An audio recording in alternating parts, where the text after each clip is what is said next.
get the captain.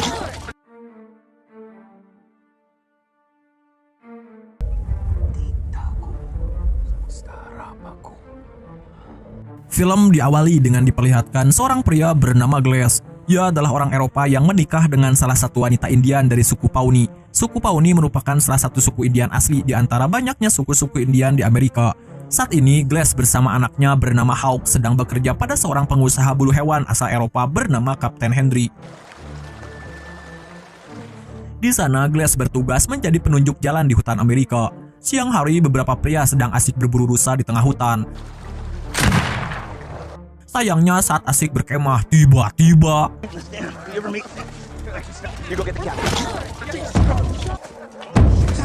mereka diserang oleh suku Indian. Sekalipun orang-orang suku Indian ini hanya menggunakan senjata tradisional, tapi mereka sangat ahli dalam berperang.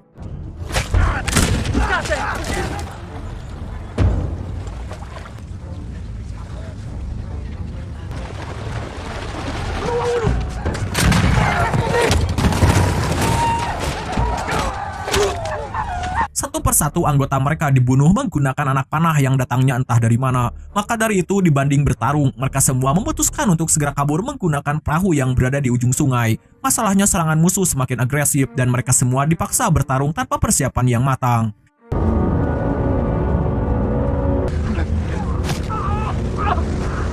Dengan terburu-buru, mereka semua akhirnya berhasil naik ke atas perahu. Tak lupa hasil buruan tadi juga diangkut untuk dibawa pergi.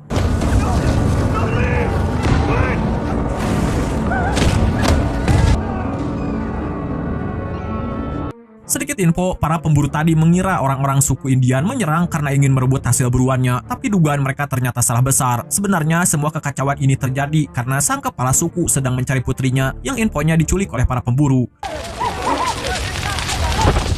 Jadi di tahun 1823 masih sangat jarang ditemui perahu yang memiliki mesin, makanya kecepatan mereka hanya bermodalkan deras arus sungai.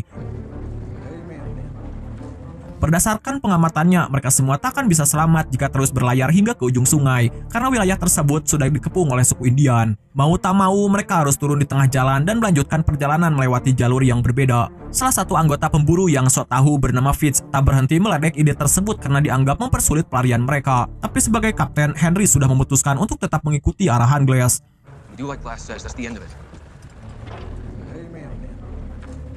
Kulit hasil buruan kemarin sangat berat dan tak mungkin diangkut selama pelarian ini. Maka dari itu mereka memutuskan untuk menyembunyikannya di pinggir sungai dan akan mengambilnya kembali di kemudian hari.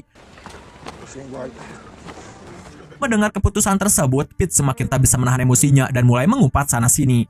Parahnya lagi, ia juga tak segan menunjuk Glass sebagai pengkhianat yang membongkar persembunyian mereka ke orang suku Indian. Ia berani berkata demikian karena yang sudah kita tahu bahwa mendiang istri Glass adalah orang suku Indian asli. Begitu mendengar keluarganya direndahkan, Hawk tak kuasa menahan amarahnya.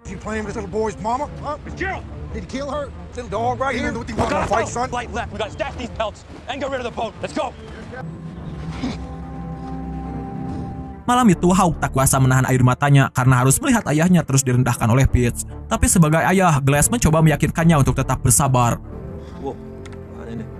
Singkat cerita, keesokan paginya, dugaan Glass ternyata benar. Pasukan suku Indian kemarin ternyata sudah menunggu di ujung sungai. Seandainya ngotot berlayar, maka tak satu pun dari mereka yang akan selamat. Untuk kembali ke markas, Glass dan rombongannya harus menempuh perjalanan sekitar 2 minggu melewati hutan di pegunungan. Sebagai pemandu wilayah, setiap pagi ia bangun lebih awal untuk memastikan jalurnya aman yang akan ditempuh oleh rekan-rekannya. Tapi pagi itu, Glass harus bernasib sial karena saat menyisiri hutan yang begitu hening, tiba-tiba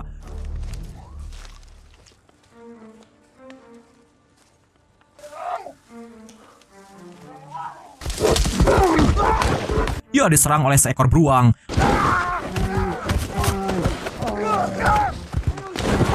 Walaupun mengalami sakit yang luar biasa karena tubuhnya telah dicabik-cabik, Glass berusaha untuk tetap tenang dan berpura-pura mati karena beruang umumnya sangat suka bermain dengan mangsanya.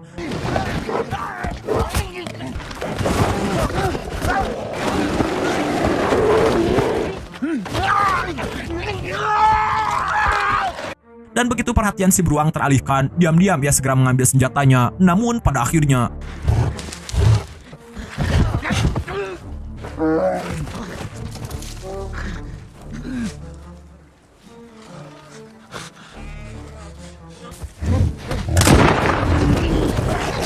Serangan tadi tak cukup menumbangkan si beruang karena hanya melukai bahunya. Kali ini Glass benar-benar diserang tanpa ampun. Namun sekali lagi ia berusaha untuk tak bergerak agar si beruang mengiranya telah mati. Dari sana ia kemudian merogoh pisau di sakunya dan mulai kembali bertarung sekuat tenaga. Tapi yang terjadi,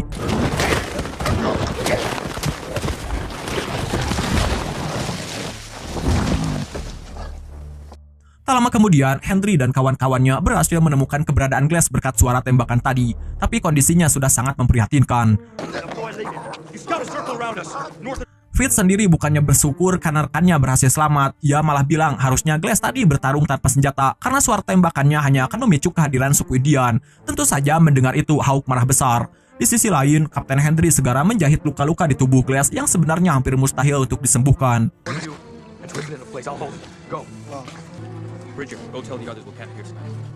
Di saat yang sama, orang suku Indian yang mulai sekarang kita sebut saja sebagai Sukuri mendatangi para tentara Prancis untuk menukarkan semua kulit curian mereka tadi. Sebagai imbalannya, sang kepala suku menginginkan 5 ekor kuda. Ternyata Sukuri ini tak seprimitif orang yang bayangkan. Bahkan mereka bisa bernegosiasi dengan baik. Alasan mereka melancarkan serangan kemarin tak lain karena tentara Amerika tak berhenti membantai wilayahnya. Bahkan tak jarang anak gadis mereka diculik untuk diperkaos lalu dibuang di tengah hutan.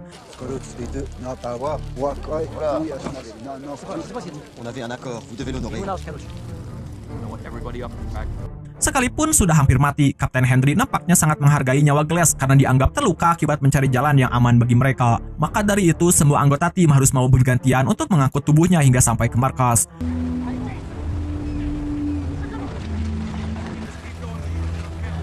Glass sendiri masih sadar, namun ia tak bisa menggerakkan seluruh tubuhnya, bahkan tak mampu untuk mengeluarkan suara. Beberapa dari anggota pemburu berharap Glass mati sekalian agar tak menjadi beban, namun Kapten Henry tetap ngotot untuk membawanya. Hingga pada akhirnya ketika harus melewati perbukitan yang diselimuti salju yang begitu tebal, mereka pun akhirnya menyerah.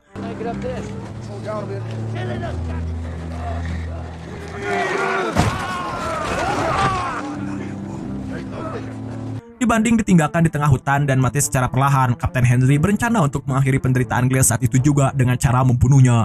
Namun Hawk menolak ide tersebut dan memilih untuk menemani ayahnya hingga ajalnya tiba. Tapi sampai akhir, Kapten Henry juga nampaknya tak sanggup membunuh Glass. Maka dari itu, ia kemudian mengeluarkan sayembara, di mana siapa saja yang mau menemani Glass hingga nafas terakhirnya akan diberikan imbalan berupa uang $100. Selain Hawk, seorang pemburu muda bernama Bridge juga bersedia untuk menemani Glass sekalipun tak dibayar.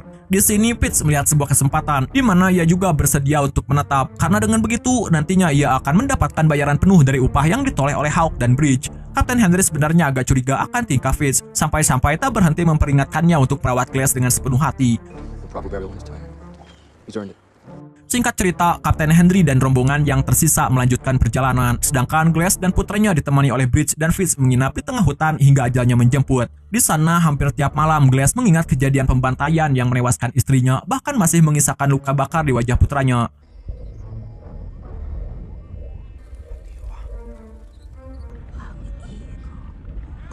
Pelaku pembantaian tersebut tak lain adalah tentara Amerika itu sendiri, dan sebagai warga negara, ia juga tak bisa mencegah serangan tersebut.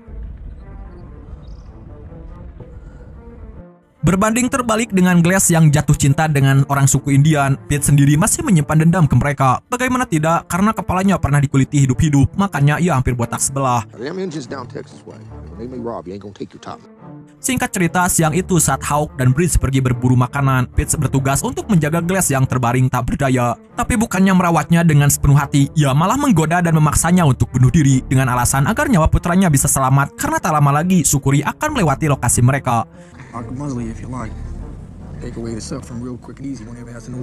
Di tengah percobaan pembunuhan, tiba-tiba Hawk muncul. Sontak ia pun panik dan mencoba meminta pertolongan. Masalahnya saat ini Bridge masih sibuk mengambil air di sungai karena tak berhenti berteriak.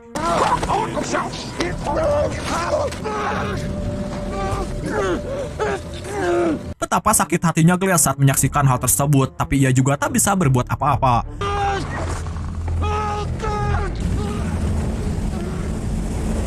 Beberapa waktu kemudian, Bridge kembali ke markas dan mulai bertanya tentang keberadaan Hawk yang dianggap aneh karena belum juga pulang.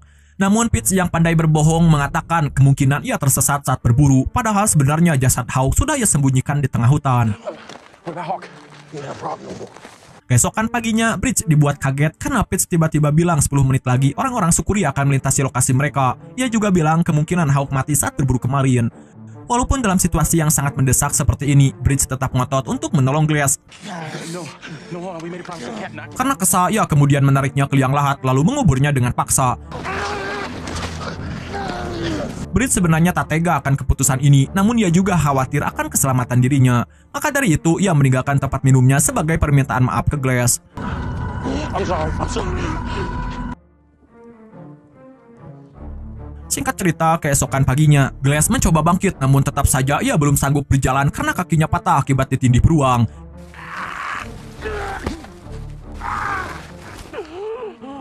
Ia merangkak ke sana kemari untuk mencari keberadaan putranya. Dan setelah beberapa lama, ia berhasil menemukannya, namun dalam kondisi sudah tak bernyawa. Di saat yang sama, Bridge akhirnya menyadari kalau Pitts telah berbohong setelah menelaah ceritanya kemarin. Mulai dari angka Sukuri yang mengejar mereka berubah jumlahnya setiap kali ia ceritakan dan sebagainya. Karena tak bisa lagi berbohong, akhirnya Pitts pun mengakui dosanya. Namun mau bagaimana lagi, sedikit banyaknya Bridge juga ikut andil dalam perbuatan kemarin. Orang-orang yang mendengar fakta tersebut juga akan beranggapan demikian. Maka dari itu, mulai sekarang mereka berdua harus bekerja sama untuk menutupi fakta tentang kematian Glass. You lied to me. Setelah merelakan kepergian putranya, Glass kemudian merangkak untuk mengumpulkan barang-barang yang kira-kira bisa ia gunakan untuk bertahan hidup. Salah satu yang paling berharga adalah bulu beruang kemarin, karena berkat barang tersebut setidaknya Glass bisa bertahan di tengah cuaca yang begitu dingin. Sedangkan untuk makan, ia kemudian mencari bangkai hewan yang mungkin sudah mati sejak beberapa hari yang lalu. Tapi yang paling sulit untuk ia temukan saat ini adalah pasokan air, karena untuk bisa sampai ke sungai, Glass harus menuruni bukit sambil merangkak. Dan yang paling parahnya, setiap kali ia minum, lubang di lehernya terus mengeluarkan darah walaupun telah dijahit oleh Kapten Henry kemarin. Nampaknya hal itu dilakukan dengan terburu-buru, makanya untuk menutupi lubang tersebut, Glass harus membakar kulitnya sendiri. Di lain sisi, tanpa peran Glass sebagai pemandu wilayah, Kapten Henry dan rombongannya sempat kehilangan arah. Mereka kebingungan harus melewati rute yang mana untuk sampai ke markas, dan masalahnya musim dingin telah tiba. Untuk bertahan hidup, Glass sendiri memilih berteduh di gua pinggir sungai. Dengan begitu, ia tak akan kesulitan untuk mencari air. Sedangkan untuk makan, ia mencari apa saja yang bisa dimasukkan ke mulutnya. Sekalipun itu hanyalah rumput kering. Beberapa waktu kemudian, wilayah tersebut tiba-tiba dilewati oleh Sukuri. Karena tak bisa berlari, Glass pun menghanyutkan dirinya ke sungai.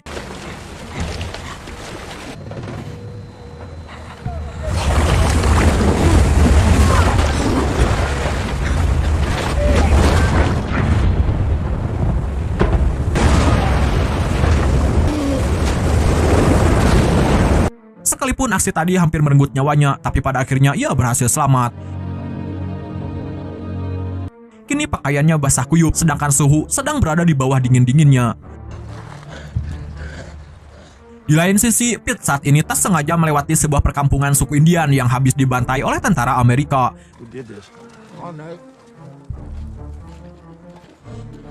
Di sana ia menemukan 2 ekor kuda yang kemudian digunakan untuk melanjutkan perjalanannya. Waktu kembali berlalu entah sudah beberapa hari, tapi kita bisa melihat Glass kini sudah bisa berdiri walaupun harus menggunakan tongkat. Selama beberapa hari belakangan, ia bertahan hidup dengan cara memancing ikan di sungai menggunakan metode yang cukup sederhana.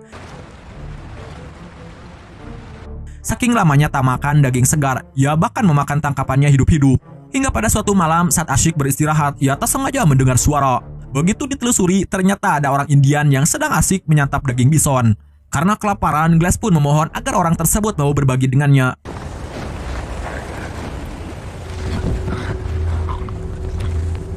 Keesokan paginya, orang Indian yang bernama Hikuk ini berencana untuk melanjutkan perjalanannya.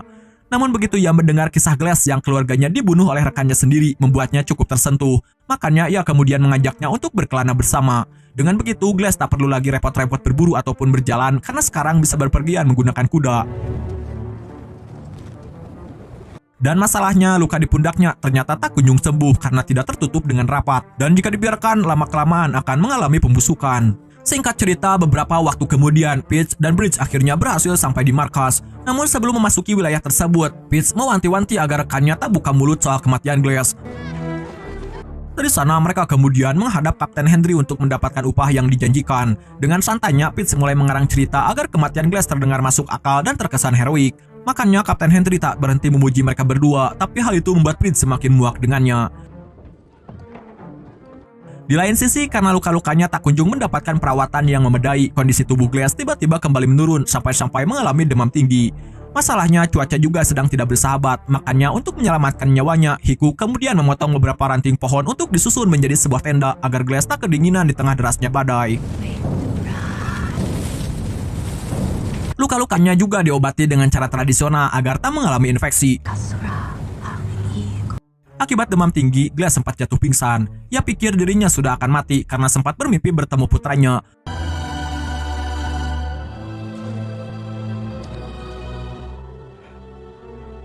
Begitu bangun dari tidurnya, kondisi Glass sudah membaik. Semua itu berkat bantuan Hiku. Namun anehnya, sejak tadi orang itu belum juga kelihatan. Maka dari itu Glass memutuskan untuk mencarinya. Sayangnya belum lama berjalan, tiba-tiba ia menemukan Hiku sudah tewas tergantung di sebuah pohon. Di sana ada papan tulisan yang terpasang pada jasadnya dan itu menandakan kalau ia mati akibat dibunuh oleh orang Amerika atau semacamnya. Dan benar saja, tak jauh dari jasad Hiku ditemukan terdapat beberapa pemburu yang sedang asyik berkemah.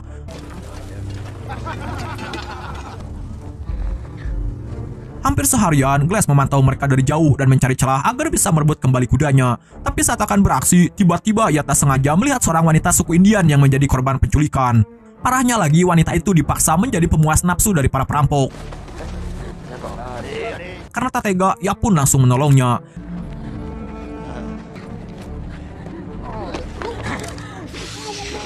Saat perampok tadi sedang ditawan, Glass diam-diam mengambil kudanya agar bisa digunakan untuk kabur. Tapi aksi mereka keburu terbongkar dan mereka berdua pun harus kabur ke arah yang berlawanan. Di lain sisi, malam itu adalah malam pergantian tahun. Kapten Henry dan anggotanya asik minum-minum di sebuah bar. Suasana yang begitu menyenangkan tiba-tiba berubah ketika Pitts yang serakah menanyakan kapan mereka akan kembali ke hutan untuk mengambil hasil buruan kemarin. Sekalipun sudah mendapatkan upah yang cukup fantastis, nampaknya Pitts belum juga puas, apalagi ia takut kebohongannya akan terbongkar. Maka dari itu, sebelum kebenaran terungkap, Pitts berharap bisa mendapatkan modal tambahan sebelum akhirnya kabur ke kota lain. Keesokan paginya, Glass tiba-tiba terbangun karena mendengar suara hentakan kaki kuda.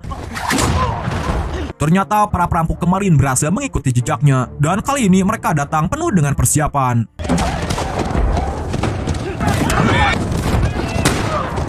Karena fokus menembak saat berusaha kabur, Glass sampai tak sadar kalau di depannya terdapat sebuah jurang. Untung saja Glass berhasil selamat karena sempat tersangkut di ranting pohon. Tapi masalahnya malam itu badai salju kembali melanda wilayah tersebut. Sedangkan tak ada waktu untuk membuat api unggun. Makanya untuk bertahan hidup, Glass kemudian mengeluarkan semua isi perut dari bangkai kudanya, kemudian berlindung di dalamnya agar tubuhnya tetap hangat hingga pagi.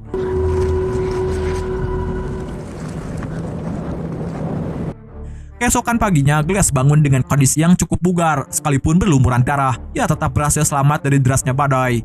Ia kemudian melanjutkan perjalanan di tengah hamparan salju yang seakan tak ada ujungnya. Bagi manusia biasa, mungkin mereka akan putus asa di situasi seperti ini. Tapi berbeda dengan Glass yang tetap bertahan agar bisa membalaskan kematian putranya. Beberapa hari kemudian, pemburu yang mengejar Glass kemarin berhasil tiba di markas Kapten Henry. Namun dari 9 orang temannya, hanya dia yang selamat. Ternyata beberapa hari lalu, mereka semua diterkam oleh gerombolan serigala. Dan yang unik, tempat minum yang Bridge berikan sebagai perpisahan kemarin ke Glass ternyata tak sengaja dibawa oleh pria ini. Makanya mereka semua terkejut. Namun di sini orang-orang mengira tempat minum itu dibawa oleh Hawk. Karena berdasarkan cerita Fitz, Hawk tidak mati, melainkan cuma hilang selama berburu. Tanpa basa-basi, Kapten Henry kemudian memerintahkan semua anggotanya agar segera menyisiri hutan yang dimaksud demi menemukan keberadaan Hawk. Walaupun begitu, sampai di lokasi hari sudah malam, mereka tetap melanjutkan pencariannya. Dan betapa terkejutnya mereka ketika yang ditemukan selamat malah Glass. Setelah semua kebohongan Pitts terbongkar, keesokan paginya Kapten Henry buru-buru kembali ke markas dan langsung memerintahkan penangkapannya. Sebagai pemimpin, dia sendirilah yang berencana untuk mengeksekusi Pitts. Namun sampai akhir keberadaannya tak bisa ditemukan. Bahkan betapa terkejutnya Kapten Henry begitu ia menyadari kalau Pitts ternyata tak hanya berhasil kabur, tapi juga berhasil menggasak semua uang yang terdapat dalam berangkas miliknya. Situasi ini jelas membuatnya semakin naik pitam. Ia kemudian melampiaskan kekesalannya ke Bridge yang dianggap telah bersekongkol dengannya. Glass di sini sudah menduga kalau Fitz akan kabur begitu mereka sampai ke markas. Ia juga meminta rekan-rekannya untuk memaafkan Bridge karena sejak awal hanya mengikuti perintah dan kebohongan Fitz. Sekarang satu-satunya orang yang bisa menemukan pembunuh putranya adalah Glass itu sendiri. Sebenarnya Kapten Henry ingin memerintahkan orang lain untuk menangkap Fitz, sedangkan Glass cukup menunggu di markas sampai luka-lukanya selesai diobati. Tapi sampai akhir ia tetap bersikeras untuk menemukannya sendiri. Singkat cerita, keesokan paginya, Glass ditemani Kapten Henry berangkat untuk melacak pelarian Fitz. Bagi Glass, sebenarnya ini misi yang sangat mudah, karena orang yang kabur setelah mencuri pasti akan selalu bersembunyi di tengah hutan demi melindungi harta curiannya. Begitu ditelusuri, ternyata benar, jejak kuda Fitz menunjukkan kalau ia kabur ke arah hutan. Namun, karena sudah tertinggal cukup jauh, dibutuhkan waktu sehari semalam untuk mengejarnya. Dan singkat cerita, keesokan paginya mereka berdua akhirnya melihat sebuah asap yang berasal dari atas bukit. Itu menandakan kalau orang yang mereka cari kemungkinan sudah tak jauh lagi. Untuk memastikan target mereka tak akan kabur, Glass dan Kapten Henry berencana menyergapnya dari dua arah. Sayangnya ketika Glass sedang mengitari bukit, tiba-tiba Kapten Henry malah masuk ke dalam jebakan. Ya, di sini Kapten Henry harus tewas dengan cara yang cukup mengenaskan, sedangkan Fitz berhasil kabur. Namun, kejadian ini tak menghentikan perburuan Glass. Bahkan ia tetap mengangkut jenazah Kapten Henry untuk dibawa ke markas saat balas dendamnya telah usai. Di tengah perjalanan, tiba-tiba Glass juga terbesit sebuah ide dan mulai memotong ranting di hadapannya yang fungsinya akan kalian saksikan sendiri. Singkat cerita, perburuan pun berlanjut, tapi tiba-tiba Fitz kembali muncul dan melancarkan serangan kejutan.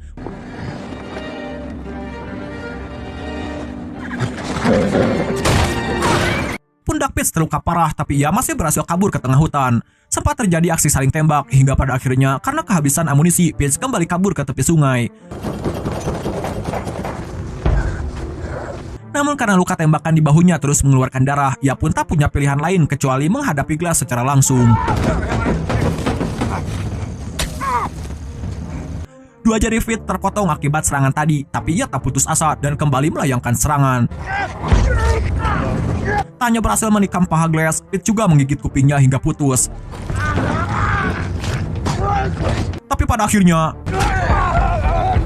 ya, pertarungan berakhir ketika Glass berhasil menusuknya berulang kali. Saat Fitz sudah hampir mati, tiba-tiba terdengar suara hentakan kuda. Ternyata itu adalah rombongan Sukuri. Tadinya Glass ingin mengakhiri nyawa Fitz menggunakan tangannya sendiri, tapi ia kemudian memutuskan untuk membunuh musuhnya dengan cara yang paling ia benci, yaitu mati di tangan suku Indian. Sedikit info, alasan mengapa sang kepala Sukuri membantu Glass karena wanita yang kemarin ia selamatkan dari para perampok ternyata adalah putrinya.